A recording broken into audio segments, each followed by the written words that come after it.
Pärnu Vapruse peatreener Taavi Midembritt tagasi väljakul 4-1 võit. Teeb tuju heaks? Kindlasti teeb võit ja tuju heaks. Eks võib-olla selle emotsiooni pärast siis ju tahakski mängida, et on ka nii-öelda teised emotsioonid selle juures, aga teeb tuju heaks võit, aga mängupilt oli ise ju tegelikult täna väga rabe, selline väga keeruline, väga palju selliseid otsuse või valeotsuseid ja eksimusi selles vallas, et on veel kuhu minna, jah. Jäite üpris varakult kaotusseisu, tulite viigini, siis punane kaart aitas kindlasti kaasa, aga ei suutnud teisel poolajal Vändrale seda viimast surmahoopi anda kolmanda väravaga, et mis need teiseks pooleks mänguplaanid juhised olid, et kindlasti oleksite ju tahtnud varem ära lüüa? Kindlasti me oleks tahtnud varem ära lüüa, seda küll.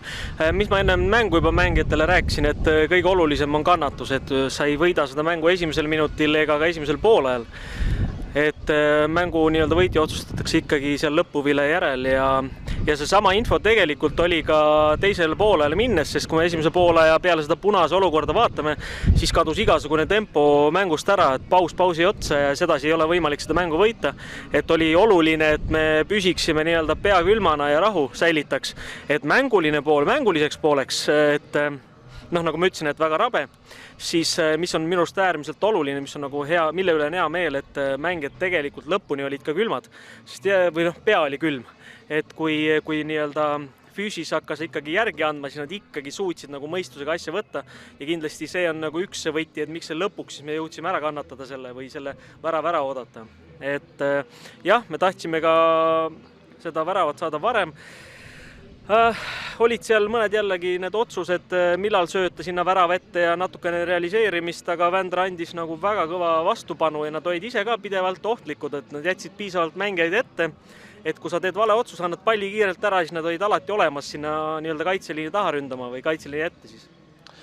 Pausidest rääkides, vahepeal üle 2, kui mängida ei saanud, kuidas teil treeningud läksid, millises vormis meeskond tagasi tuli, kas keegi oli selline laisk ka, et ei viitsinud vahepeal trenni teha väga? Ei, ma ei saa ühtegi halba sõna mängijate kohta öelda, et nad olid väga tublid, kui nad tagasi tulid, oli näha, et vormis nagu järgi ei ole antud, et muidugi see mänguline vorm ja lihtsalt metsajooksu vorm, see on hoopis erinevad. Et kui panid palli mängu, võttis korra näost punaseks küll, aga see jõudis kiirelt tagasi, et oli näha, et nad olid väga nii-öelda tublid sellele. Aitäh, Taavi, ja edu! Suur aitäh teile ka!